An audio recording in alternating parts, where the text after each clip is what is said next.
Hey there guys, Saints Knight here. Welcome you guys back to the channel here with another video with yours truly, Saints Knight. And last week the last video I believe was recorded was my top 10 best films of 2018. And because you guys like that so much, I thought we should do a sort of similar video, but with looking at the worst movies that 2018 had to offer. Now, as I said in the last video, 2018, yes, I gotta keep remembering, 2018 for this. 2018 was a good year for films, but it was also, but that doesn't mean that there was a lot of bad ones, because, we got our fair share of bad ones for this one.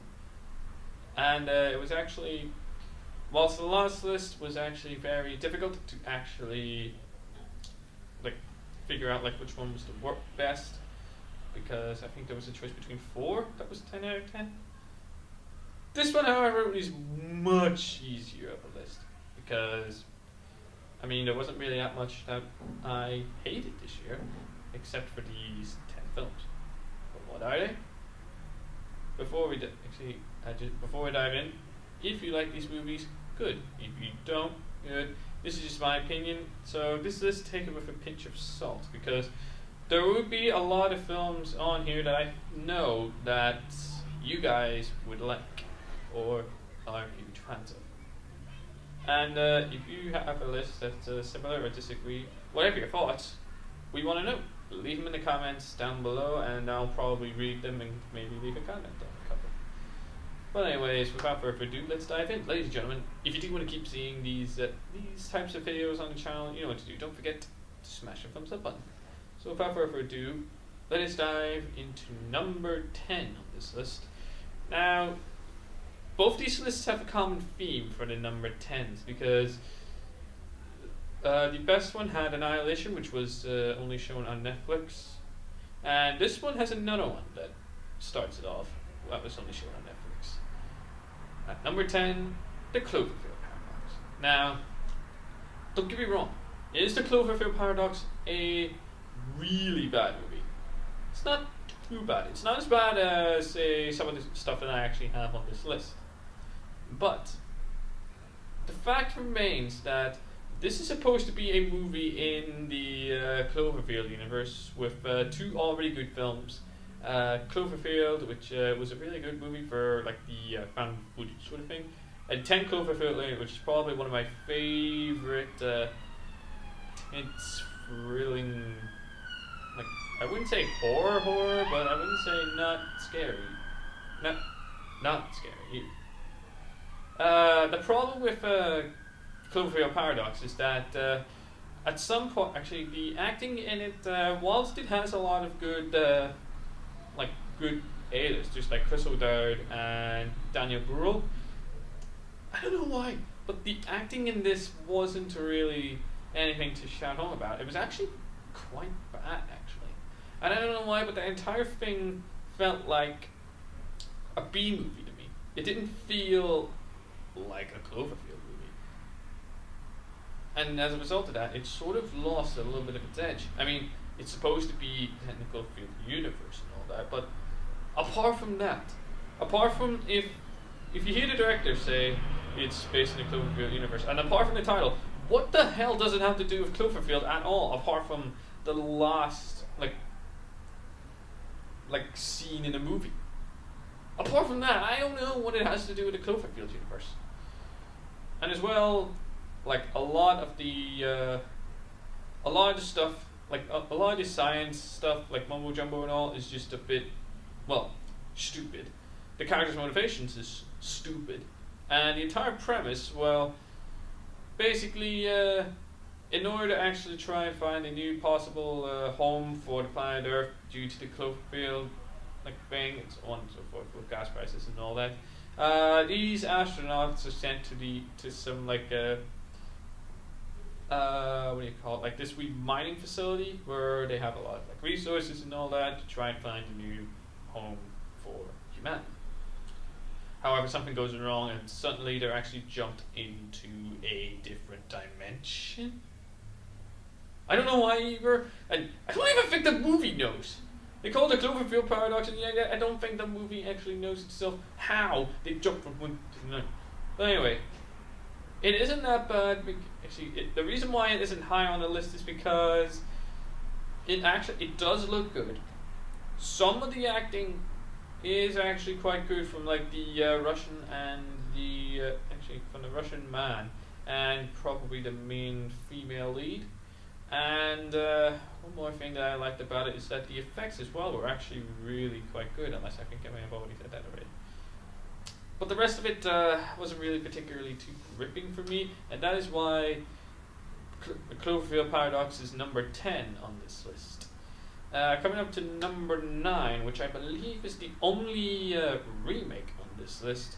Number 9 we have Death Wish, which is basically, if you guys have actually seen the Charles Manson movie, you'd probably know like what Death Wish is about. Basically, it's about this guy, actually about the main character, who goes on a sort of revenge killing spree, sort of, after like something happens to his family, actually to like a member of his family or something like that. The main problem that I had with this one is Bruce Willis as the main guy. Now, don't get me wrong, Charles Manson wasn't a great actor in it, but at least he actually looked the part. At least he actually was this movie was actually like backed up by like good supporting characters and all that sort of stuff. Death Wish, this movie is basically just a generic action movie without any of the charm, without any of the fun of the original, which I don't know how you could make a Charles Manson movie, probably one of the most prolific people in Hollywood, next to the likes of Roman Polanski and all that sort of stuff, and somehow make it worse. I mean, Bruce Willis, I don't really like him.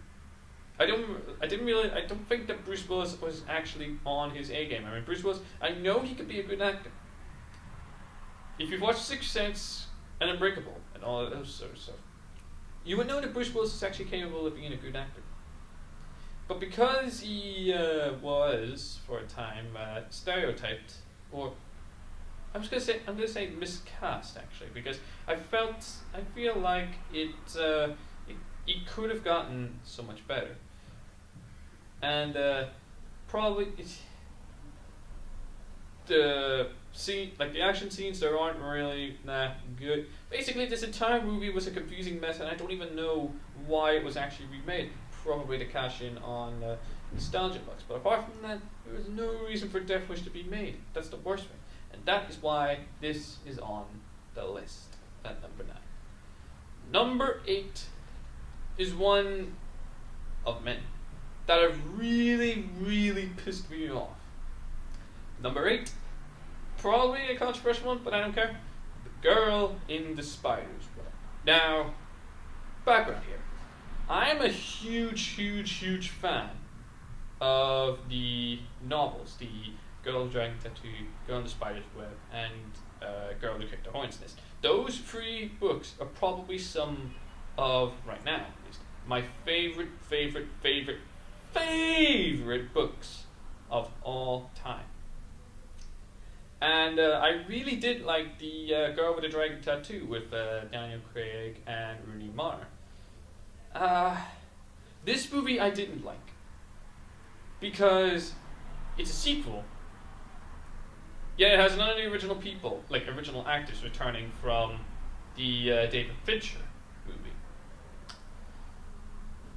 It has the original characters, but not the same actors. For example, instead of Rooney Mara, who was fantastic, not as good as Naomi Rapace. I don't know if that's how you pronounce her name, but I'm sorry if I'm butchering it. She's not the main lead. Instead, it is The Crown's Claire Foy who is the lead this time. Now, Claire Foy, she is a good, again, same with Bruce Willis. She's saying story for her as it was with Bruce Willis and Death Wish. Claire Foy is a fantastic actress. She's very good in The Crown, and she knows her way around a movie. This was probably not her movie because I don't know why, but She was probably a worse Lisbeth Salander is supposed to be this big, badass vigilante character, like female heroine who actually is like a little bit dark, but also has a kind heart. This I don't know. She didn't feel like Lisbeth Salander to me. And as well as that, a lot of the side characters were a bit too bland, and you would think that like one of the like big main characters, like the main like, I don't want to say villain, but I don't want to say not villain either. I'd say secondary. I'm gonna say like opposing force. Yeah, that's it. Opposing force. You'd think that'd be a little bit more interesting, seeing as how this was Slander. You could go through, actually, since if you've read The Girl in the Spider's Web, you would know who it is. And The Girl in the Spider's Web book does a better job at actually portraying that than the actual movie, because the movie one, I could not give a fuck about. I could not care about the villain, motivations, or anything. Nor could I care about Lisbeth Salander herself. And if the two main people in your movie is uninteresting, then you have the recipe of a disastrous movie. And also, a lot of the stuff, like a lot of the effects, are actually really confusing or bad, actually. A lot of set pieces are actually really bad. I mean, and I thought that, I like Fast and Furious movies as well, so, you know what, it's in the trailer, so I'll spoil it. Just basically, there's this scene where she's actually, like this chase scene, she's on a motorbike on frozen lake, and yet somehow no cracks, nothing. But how? But anyway, I could ramble on about that, but we've got other movies to actually cover. So, Girl in the Spider's Web is number 8 on my list. Number 7, which is probably the first of about 4 movies, no, 5 movies that we have reviewed on our channel. So the review for this will be in the link. Actually, I'll include a link for this movie in the description down below. But number 7 is The Predator. Now, again, I've talked about this movie in a review, so if you want to see that, link in the description down below. But basically, The Predator, I don't know why Hollywood actually feels the need to actually bring back old movies when it clearly has no place. The Predator, I mean, it doesn't have any original people in it. It doesn't have anything particularly interesting to add to the Predator mythos. And apart from a few, like, the main character is bland as fuck in this movie. Now, this is one that I was like, maybe, this is one of those movies that I thought, maybe you might get offended, but still, the main character is bland and uninteresting. The plot actually diverts itself from the main goal a lot of ways. A lot of side characters are actually too generic and too boring, and actually you don't remember who they are, but you actually remember they're cliche, which is bad. And the Predator, this big fucking badass, Billy badass sort of thing, it ends up being like a little bitch, this movie. Which, with this list, you will see a particular theme with for another one. But this is now. For now, Predator is number 7 on this list. Number 6 is one that we didn't review, and one that I really did not want to watch, but I was dragged by my family to watch this. Unfriended Dark Web. Now, Unfriended is actually I watched it first, Unfriended, with Aaron, Sean, Gabe, Laurie, and I. We didn't do a review on it because we really did not know what to say about this movie.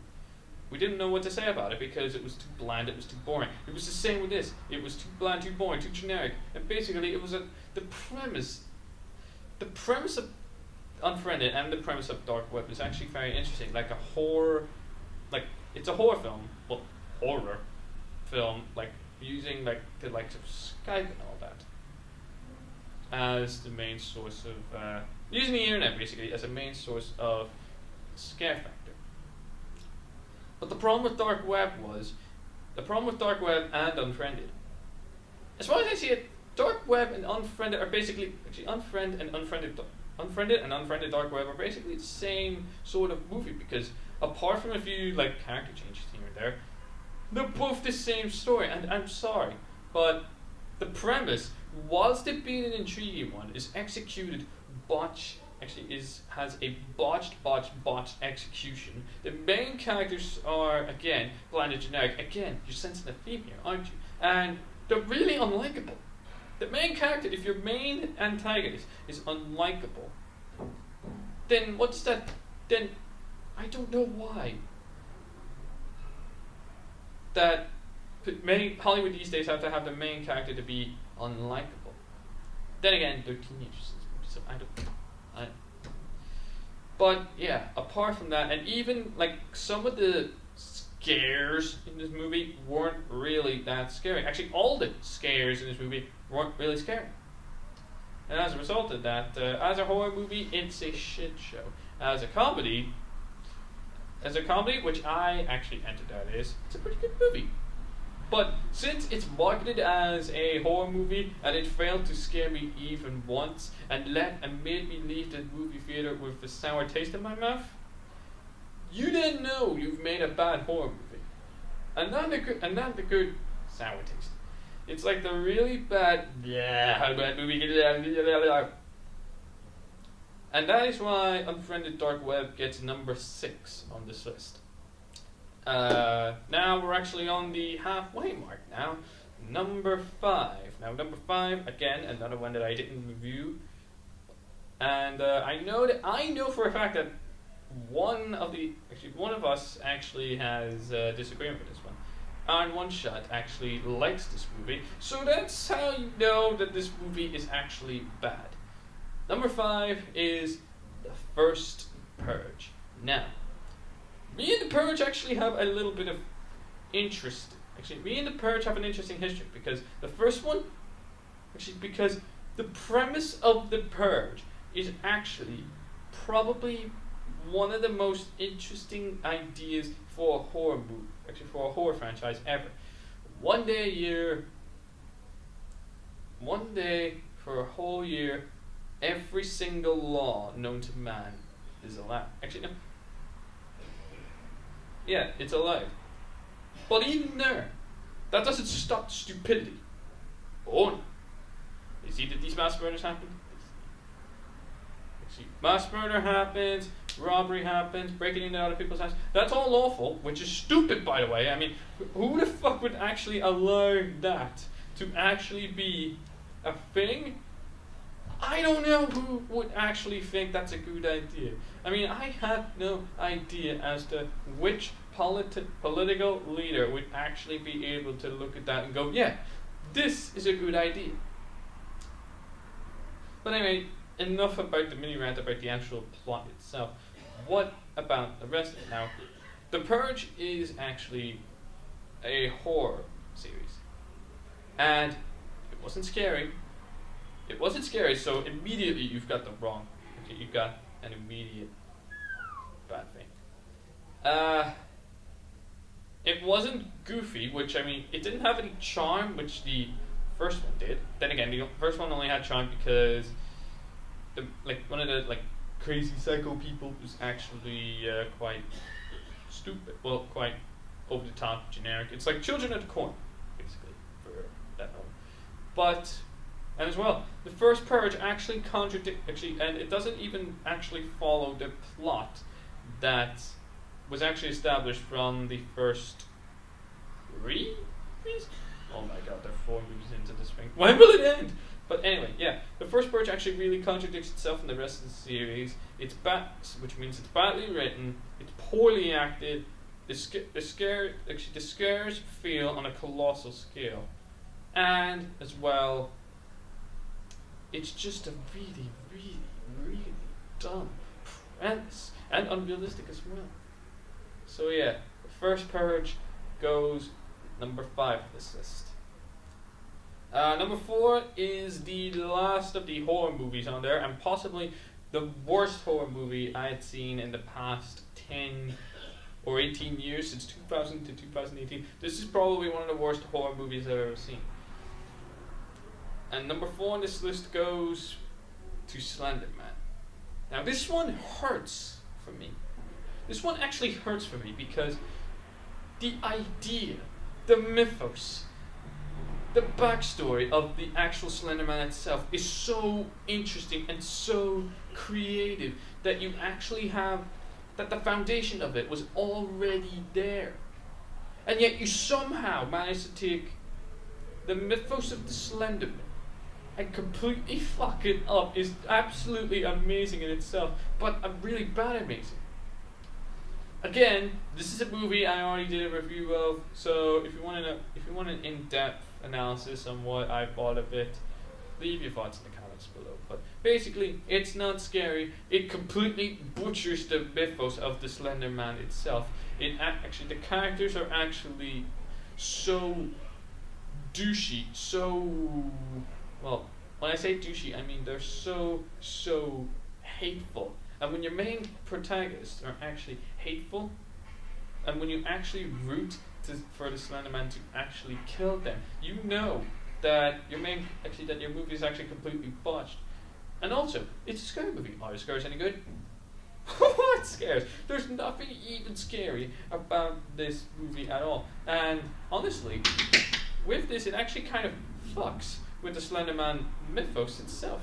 And by fucks with the Slender Man mythos, it actually totally teabags it, spits on its corpse, and then drags its corpse, and then crucifies it. That's what it does to the Slender Man mythos. And as a result of that, I felt betrayed. And honestly, that wasn't Slender Man to me.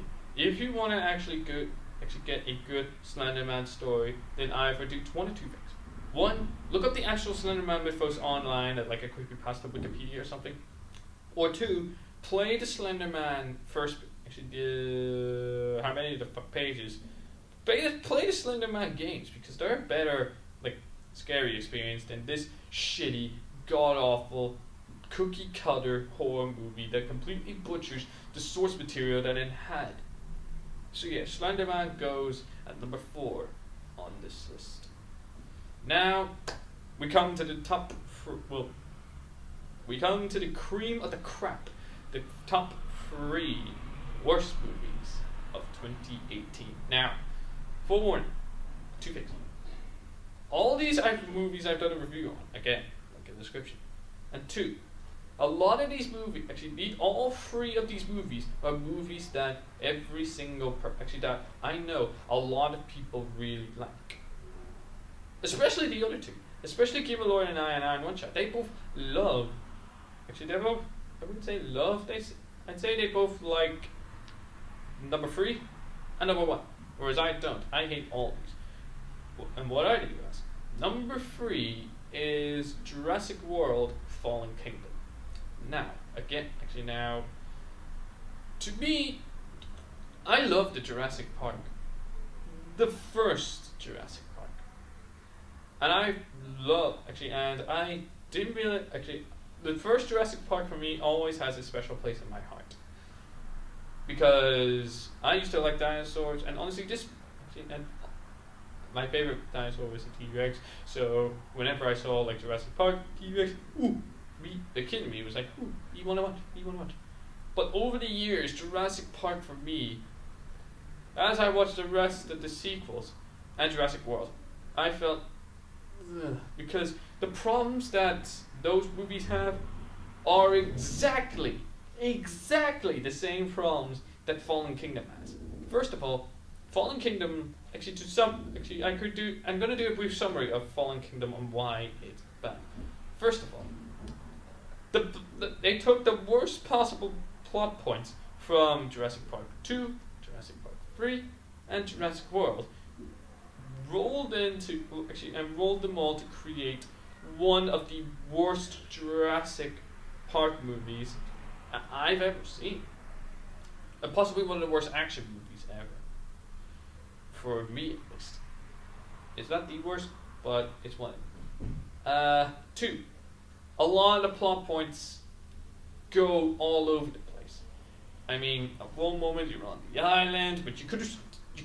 They didn't even put the entire movie on the fucking island that the first one was actually based on because, oh, there's a volcano, we have to get the dinosaurs off. Okay, first of all, why the hell would you get the dinosaurs off there? You treat human life more important than others, so why the hell would you bring back dinosaurs? One of nature's most dangerous killing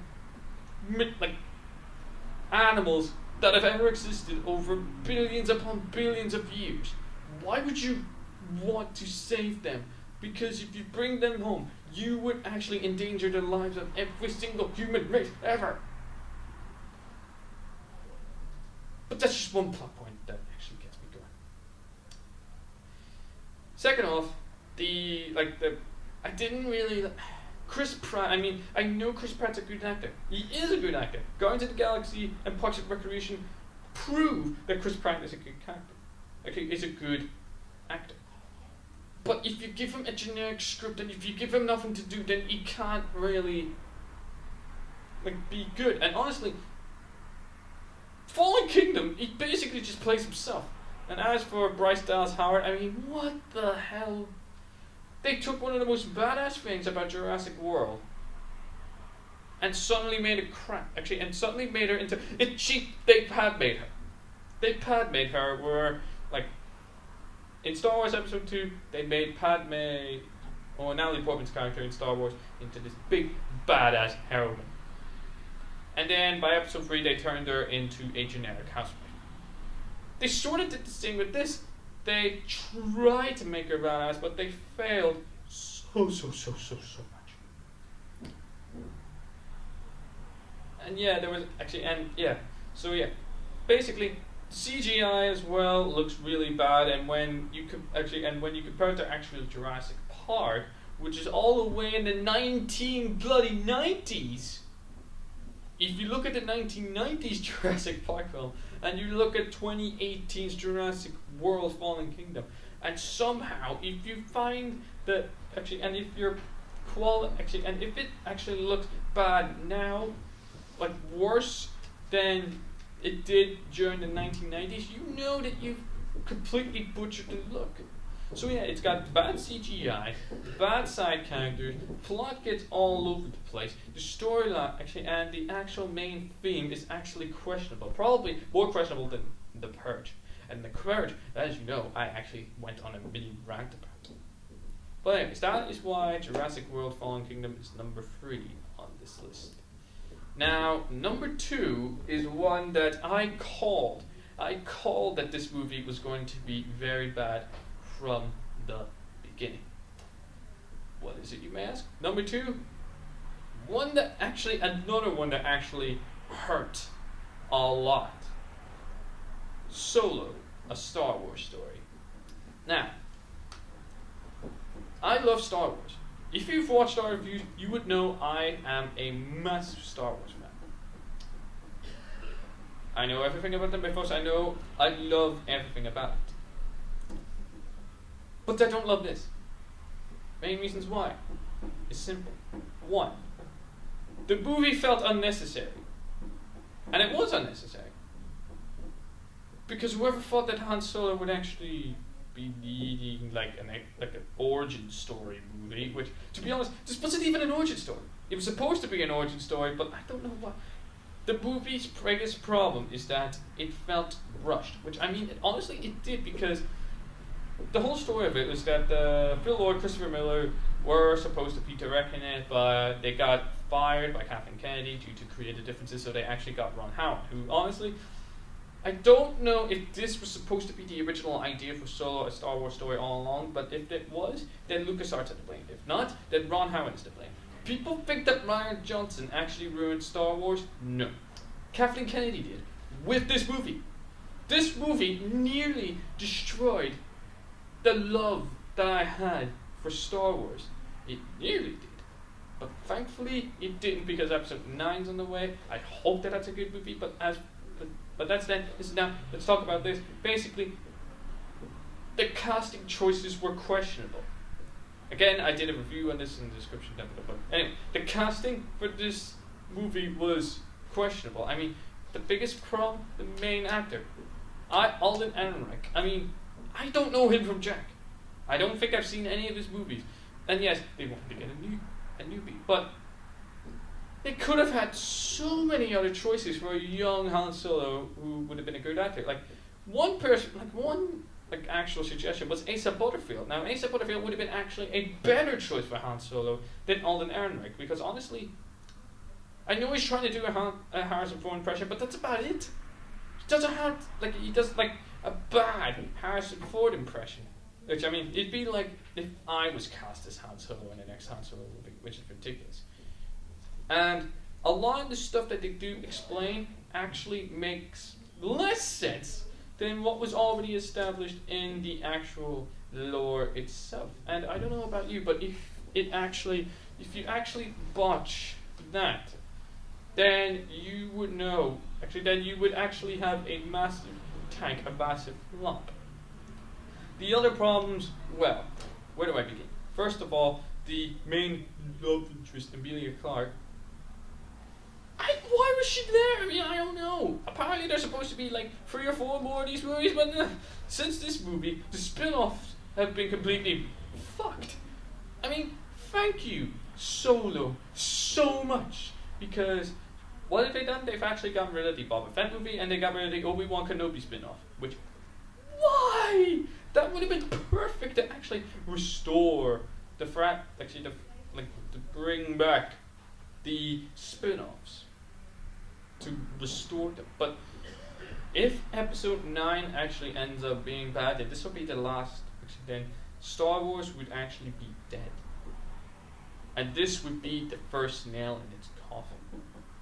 The only redeeming thing about this is Danny Glover, or Donald Glover, Childish Gambino as Lando Calrissian. But he's in it, but he's not supposed to be the thing that you're most attracted to in the Han Solo movie. The main thing is Han Solo itself. And whenever that's bad, your entire thing falls apart. But anyways, I could rant about this all day, but you guys wouldn't be able to know what number 1 is. But so, Solo, A Star Wars Story is number 2 on this list. And now, ladies and gentlemen, the moment you've all been waiting for. The number 1 worst movie of 2018. Which, honestly, was a very, very easy one. Giveaway and I, and Aaron One Shot, both like these movies. Actually, both like this movie. A lot of the internet actually likes this movie as well. So I'm going to say this, and I'm going to brace for the negative comments. But, I don't care. Because this is my list, I can do whatever I want. But anyways, I'm dawdling. Number 1 on this list goes to Venom. I have never seen a superhero movie this appalling, this atrociously bad. Again, I did a review on this where I absolutely shat on this movie. So I'll keep this as short as possible. Venom in the comics is probably one of my favorite Marvel anti-heroes. He's badass. He looks terrifying. He's funny, but actually he's not funny. He's intimidating. And what did they do to Venom in this movie? They made him into a comedy sidekick. And they actually made him a bitch. And that is reason enough. But oh no, there is more. While Venom himself looks good, the problem is that a lot of the CGI effects are so laughably funny that I don't even know why this was ever a thing. But also, Venom as a character himself is actually probably one of the worst portrayals I've ever seen. And this is going to be a lot of sacrilege, I know, but Topher Grace was a better fucking Venom than what we got here. Because honestly, they didn't, at least this time, they didn't make Venom into a bitch. They didn't make him too much like a bitch. And the main but the main problems were Tom Hardy. I mean, Tom Hardy, I love the guy. Actually, Tom Hardy is not as good an actor as everybody thinks. He plays the same sort of like person in a lot of his movies. But you'd think that with a high A-list celebrity like Tom Hardy, you'd be able to actually get a good villain, a good side story, good everything else. But honestly, the main antagonist is so forgettable that I can't even remember his name, his motivation, or what he even did. But yeah, instead, the main problem, they took Venom, made him into a bitch. They made Eddie Brock look like a buffoon. They made his love interest so stupid, blind, forgettable. Take your pick with that one, really. So many actions, but the biggest problem in a superhero, well, anti-hero movie, a comic book movie, is the action sequences. Now, the action sequences are the main problem that everyone has with like the first two Avengers movies, or a lot of the early MCU films, is that a lot of the action sequences were like flew by too quickly. Or like some of the shots would actually flow in too quickly, so it'd be like one here, one here, one here, one here, one here, one here. Hit, then cut, then hit, then cut, then hit, then cut. That was Venom's biggest problem, is that a lot of the action sequences, A, they looked bad, and B, they were edited together so poorly. Whoever the editor of this clearly wants people to clearly wanted people to vomit. Which I nearly did. I nearly vomited at this movie because of the action sequences. And when that is a thing in your action movie, then you know that you need to go back to the drawing board. And the worst thing about this is that it's actually getting 2 more movies. I'm not going to review, I'm not going to review those movies. You give it over an hour and one shot can. I can't. Because fool me once, shame on them. Fool me twice, shame on me. But yeah. There you have it. Actually, you know what? If you actually want to know a little bit more in detail, again, I will leave a link in the description down below for that. But there we are. Ladies and gentlemen, Venom makes my #1 top spot on this list. So what do you guys think? Do you agree, or do you more likely disagree? Whatever your thoughts, whatever your opinions, and whatever you think should be at the top 10 worst movies of this year, actually of 2018, leave them in the comments down below. And apart from that, I'm afraid it is now time to end today's video. We hope you guys did enjoy that, or if you didn't, we hope you actually stayed long enough to actually watch the entire 30, near 40 minutes to actually get this far. If you did, please smash the thumbs up button. If you didn't, please smash the thumbs up anyway. Subscribe if you're new to the channel, and if you're not new, then don't forget to click the bell icon next to the subscribe button to get notified on all of our upcoming videos. And apart from that, guys, we'll see you in the next video. Until then, it's your boy Saints Knight here, signing off. Peace.